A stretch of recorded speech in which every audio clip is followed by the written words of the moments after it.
আসসালামু আলাইকুম প্রিয় শিক্ষার্থী বন্ধুরা, কেমন আছো তোমরা? আশা করছি সবাই ভালো আছো, ঘরে আছো, নিরাপদে আছো।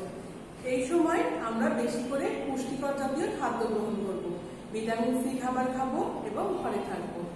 আসো আমরা ক্লাস শুরু করি। শিমুল মেমোরিয়াল বাস্তব স্কুল অ্যান্ড কলেজের ষষ্ঠ শ্রেণীর বাংলা ক্লাসে তোমাদের স্বাগত। উপস্থাপনায় আমি শারমিন আক্তার, সহকারী শিক্ষক বাংলা।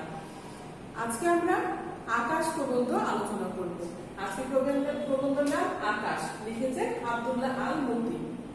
আকাশ আব্দুল্লাহ আল মুতি। আকাশ তো সবাই চেনো, তাই না? কোথাও আমাদের মাথার উপরে যে খোলা বিস্তর একটা স্তর ছড়িয়ে আছে তাকে আমরা কি বলছি? আকাশ বলছি। গাছপালা, ঘরবাড়ি এই সকল কিছু কোথাও থাকতেও পারে, নাও পারে, কিন্তু আকাশ নেই এই কথা কিন্তু আমরা চিন্তাও করতে পারি না। তাহলে আজকে আমরা আলোচনা করব আকাশ প্রবন্ধ। শিক্ষার্থী বন্ধুরা, আগামী দিন তোমাদের এই প্রবন্ধের উপরে টপ ক্লাস নেওয়া হবে। তাহলে পড়াটা উঠিয়ে নাও। এই প্রবন্ধ পাঠ শেষে আমরা যা যা জানতে পারবো সেটা দেখে নিই। শিখন ফল: বিশ্বজগতের রহস্য সন্ধানে বিজ্ঞান চেতনার গুরুত্ব উপলব্ধি করতে পারবে। আকাশের রং দেখে বিভিন্ন সময় পার্থক্য নির্দেশ করতে পারবে। আকাশ সম্পর্কে আগেকার দিনের মানুষের ধারণা বর্ণনা করতে পারবে। তাহলে আমরা কি কি দেখতে পেলাম? যে আকাশ প্রবন্ধ পাঠ করে বা আকাশ প্রবন্ধটা পড়ার পরে আমরা কি করব? বিজ্ঞান চেতনার গুরুত্ব উপলব্ধি করতে পারবো, আকাশের রঙের পার্থক্য জানতে পারবো, আর আগেকার দিন মানুষ এটাকে কি ভাবতো, আকাশটাকে নিয়ে কি চিন্তা ভাবনা করতো সেই সম্পর্কে ধারণা লাভ করতে পারবো, আর আকাশ নিয়ে গবেষণা সম্পর্কে লিখতে পারবো।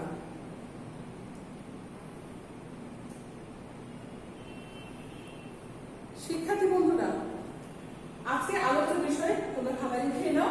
পাঠের উদ্দেশ্য, লেখক পরিচিতি, পাঠ পরিচিতি, বানান শুদ্ধকরণ, শব্দার্থ, মূল্যায়ন। তোমরা এটা খাতায় লিখে নাও। পাঠের উদ্দেশ্য, আমরা যে প্রবন্ধটা পড়বো, কেন পড়বো, সেই উদ্দেশ্যটা হচ্ছে বিজ্ঞান চেতনা জাগ্রত করা। অর্থাৎ আগেকার দিনে মানুষ ভাবতো এটা একটা শক্ত, মাথার উপরে শক্ত ঢাকনা, কিন্তু না, বিজ্ঞান গবেষণা করার পর দেখা গেছে এখানে অনেকগুলো বর্ণহীন গ্যাসের মিশ্রণে তৈরি একটা বায়ুর স্তর। শিক্ষার্থী বন্ধুরা, আকাশ প্রবন্ধ লিখেছে আব্দুল্লাহ আল মুতি, তাই না? আব্দুল্লাহ আল মুতি সম্পর্কে আমরা জেনে নিই। ছবিতে দেখতে পাচ্ছ, ইনি হচ্ছেন আব্দুল্লাহ আল মুতি। আব্দুল্লাহ আল মুতি 1 জানুয়ারি 1930 খ্রিস্টাব্দে সিরাজগঞ্জ জেলার ফুলবাড়ি গ্রামে জন্মগ্রহণ করে। তাহলে আব্দুল্লাহ আল মুতি কত সালে জন্মগ্রহণ করেছে? 1930 খ্রিস্টাব্দে। কোথায়? সিরাজগঞ্জ জেলার ফুলবাড়ি গ্রামে। তার পিতার নাম ছিল শায়দ শরফুদ্দিন এবং মায়ের নাম ছিল হালিমা খাতুন। তিনি অধ্যাপকের কাজে নিয়োজিত ছিলেন। 1998 খ্রিস্টাব্দে 30 নভেম্বর ঢাকায় তিনি মৃত্যুবরণ করেন। তাহলে মৃত্যু সাল কত আমরা দেখতে পাচ্ছি? 1998 খ্রিস্টাব্দে 30 নভেম্বর ঢাকায় মৃত্যুবরণ করেন। তিনি বিভিন্ন পুরস্কারে পুরস্কৃত হন এবং বিভিন্ন সম্মাননা তাকে প্রদান করা হয়েছে। তিনি ইউনেস্কো, বাংলা একাডেমি পুরস্কার, অগ্রণী ব্যাংক পুরস্কার, স্বাধীনতা দিবস পুরস্কার, কলিঙ্গ পুরস্কার এবং 21 পদক ও ডক্টর কুদরতি খুদা স্বর্ণ পদকে ভূষিত হন। অর্থাৎ তার বিভিন্ন রকম পুরস্কার আমরা দেখতে পাচ্ছি। সেই পুরস্কারগুলো তোমরা ছোট ছোট ভাবে নোট করে রাখবা, কারণ এগুলোতে থেকে এমসিকিউ প্রশ্ন আমাদের আসতে পারে। সাহিত্যকর্ম: তিনি যে সকল সাহিত্যকর্ম রচনা করেছেন তার মধ্যে উল্লেখযোগ্য এসব বিজ্ঞানের রাজ্যে, অবাক পৃথিবী, আবিষ্কারের নেশায়, রহস্যের শেষ নেই, জানা অজানা দেশে, সাগর, রহস্যপুরী, আয় বৃষ্টি ঝেপে, ফুলের জন্য ভালোবাসা, টেলিভিশনের কথা, আকাশের সাথে মিতালি ইত্যাদি। এগুলো হচ্ছে তার উল্লেখযোগ্য সাহিত্যকর্ম। এই সাহিত্যকর্ম তিনি আমাদের জন্য লিখে গেছেন।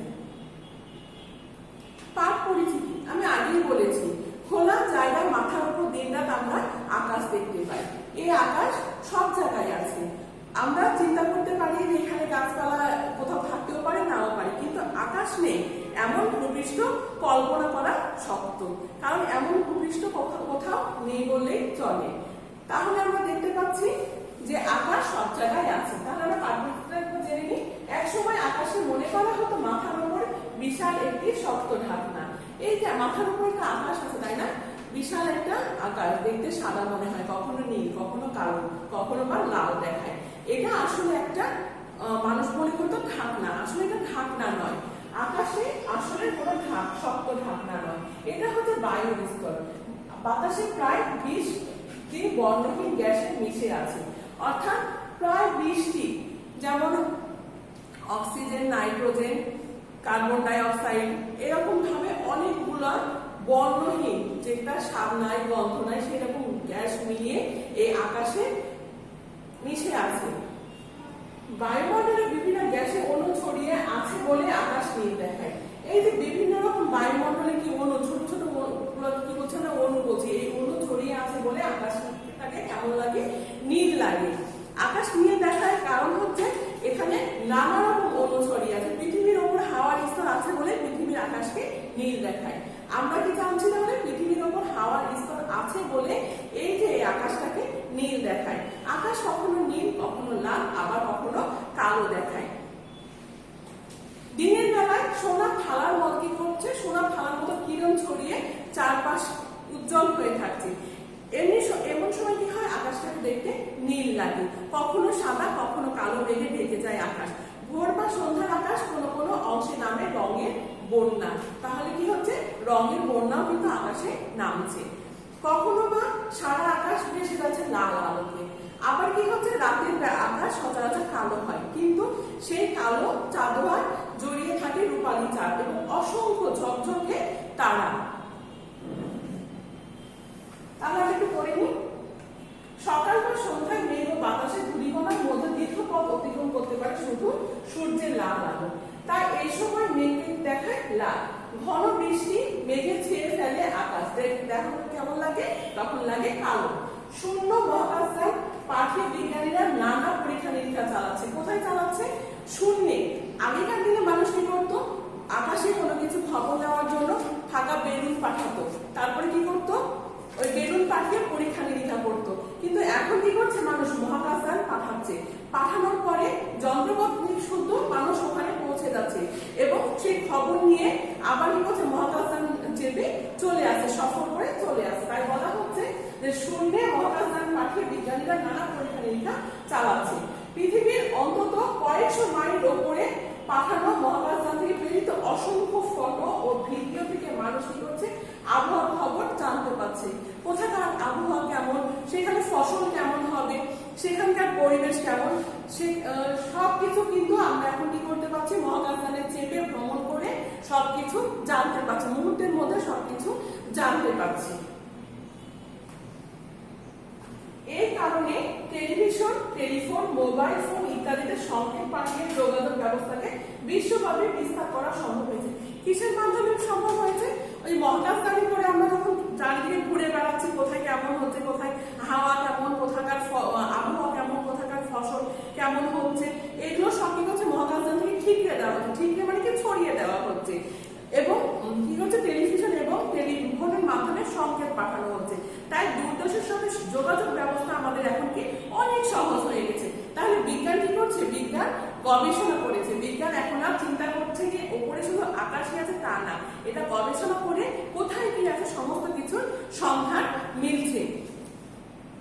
তাহলে আমরা আকাশ সম্পর্কে এখন কি ধারণা নিতে পারি, যে আকাশ আসলে একটা মাথার উপর শক্ত ঢাকনা নয়, এটা হচ্ছে বায়ুর স্তর। শিক্ষার্থী বন্ধুরা, আমরা একটু প্রবন্ধটা নিয়ে আলোচনা করি। আকাশ, আকাশের মধ্যে কি থাকে, গ্রহ থাকে, গ্যাসের আস্তরণ থাকে। আমরা দেখলাম প্রায় 20টি বর্ণহীন গ্যাস রয়েছে। 20টি বর্ণহীন গ্যাসের মিশ্রণে কিন্তু এই আকাশটার একটা স্তরণ আছে। চাঁদোয়া অর্থাৎ সামিয়ানা বা ঢেকে রেখেছে, ওই যে বায়ু স্তরটা কি হচ্ছে, ধোয়ার মতো হয়ে ঢেকে রেখেছে আমাদেরকে। রঙের খেলা, রঙের খেলা বলতে এখানে বোঝানো হচ্ছে যে কখনো সূর্যের আলোতে চারিদিক লাল হয়ে যায়, আবার কখনো বায়ুর হাওয়ার স্তরের কারণে আকাশ নীল দেখায়, আবার রাতের বেলায় কি হয়ে যায়, রাতের আকাশ কালো দেখায়। এই জন্য বিভিন্ন রকম সময় বিভিন্ন রকম রঙের তারতম্য ঘটে। তাই বলা হচ্ছে রঙের খেলা হচ্ছে কোথায়, আকাশে। যোগাযোগ, যোগাযোগ ব্যবস্থায় আমরা দেখতে পেলাম মহাকাশযানে চেপে মানুষ কি করছে, সফর করছে।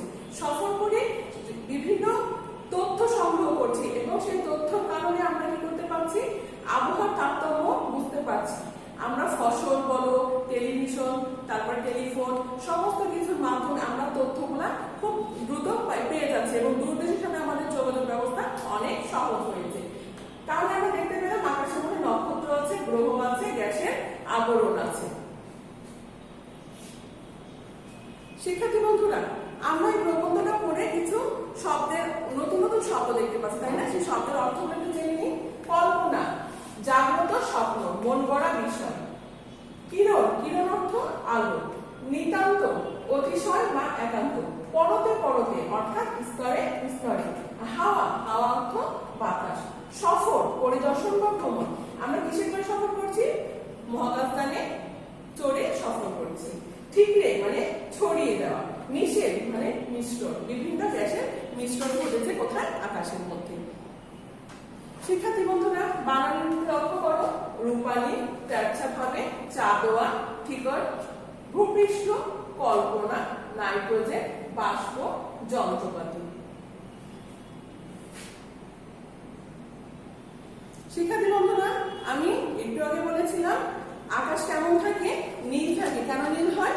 কারণ হচ্ছে যখন সোনার থালার মতো সূর্যের কিরণ ছড়ায় তখন আকাশটা নীল দেখায়। তাহলে আমি দেখতে পাচ্ছি আকাশটা নীল।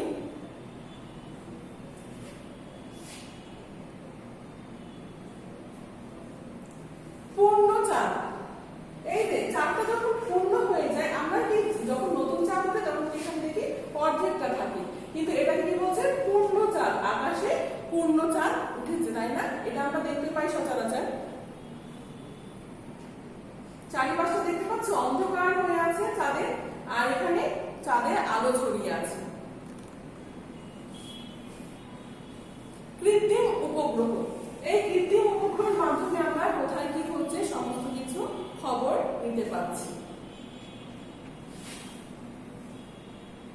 আকাশে নক্ষত্র, বিভিন্ন নক্ষত্রের কোথায় দেখতে পাই আমরা? আকাশের মধ্যে। দেখেছো বড় ছোট বড় এরকম ভাবে অনেক অসংখ্য নক্ষত্র, গ্রহ নক্ষত্র মিলে আকাশের অবস্থান। শিক্ষার্থী বন্ধুরা, আমরা আজকে যে প্রবন্ধটা পড়লাম সেখান থেকে কিছু মূল্যায়ন দেখে নিই। তোমরা আমার সাথে একবার দেখে নাও। দিন রাত পৃথিবীর ছবি তোলা হচ্ছে কোন স্থান থেকে? কোন স্থান থেকে? মহাকাশযানে থেকে আমরা কি করছি? দিন রাতে ছবি তুলছি। আকাশ পৃথিবীর বায়ুমণ্ডলের কি? আকাশ পৃথিবীর বায়ুমণ্ডলের একটা ঢাকনা, যেটাকে আমরা কি বলছি? মাথার উপরে শক্ত ঢাকনা, তাই না? কখনো কোন রঙের আলোতে আকাশ ভেসে যায়? কোন রঙের আলোতে? লাল রঙের আলোতে আকাশ ভেসে যায়। আব্দুল্লাহ আল মতি কোন জেলায় জন্মগ্রহণ করেছে? আব্দুল্লাহ আল মতি সিরাজগঞ্জ জেলা ফুলবাড়িতে জন্মগ্রহণ করেছে। ভোরে বা সন্ধ্যায় কোথায় রঙের বন্যা নামে? কোথায় নামে? আকাশে রঙের বন্যা নামে। শিক্ষার্থী বন্ধুরা, তোমরা সবাই ঘরে থাকবে, সুস্থ থাকবে, নিরাপদে থাকবে। ধন্যবাদ। সালাম আলাইকুম।